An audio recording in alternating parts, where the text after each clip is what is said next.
there is a lot of work in breeding heifers during the breeding season, but we can use synchronization protocols to reduce the labor requirements and to increase the submission rates and in-calf rates. So I'm going to spend some time now going through a couple of protocols. So the first protocol just involves the use of prostaglandin, and this is the simplest and cheapest protocol to implement.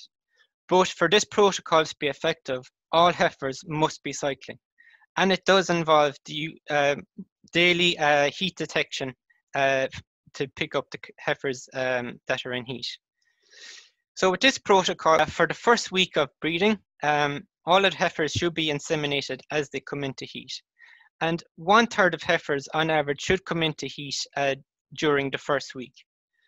For the 2/3 of heifers that don't come into heat during the first week of the breeding season, these need to get 1 shot of prostaglandin. And they should come into heat within the next 2 to 5 days after that injection, and they should be inseminated.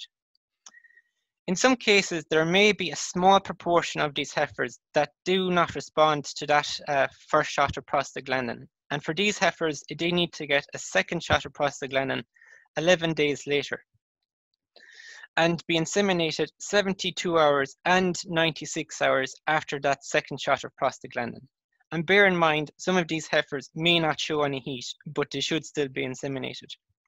So with this protocol, you can guarantee that all of your heifers will be inseminated within the first 21 days of the breeding season, but it allows for the majority of the heifers to be bred within the first 10 days. So the other option for synchronizing heifers is to use timed AI. And this protocol will be particularly suitable for heifers that are not yet cycling.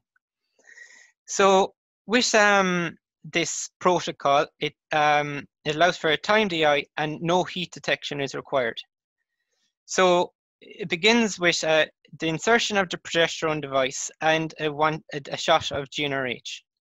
And then 3 days before AI and 2 days before AI, each heifer needs to get a daily shot of prostaglandin. And then 48 hours, and the progesterone device must be removed. And that is essential to make sure that the heifers will come into heat and ovulate. But so 48 hours after that second shot of prostaglandin, the heifers can be timed AI'd, and at the same time, they should get a shot of GnRH to ensure that they ovulate. So with this protocol, there are 4 interventions and 4 injections with 1 progesterone device.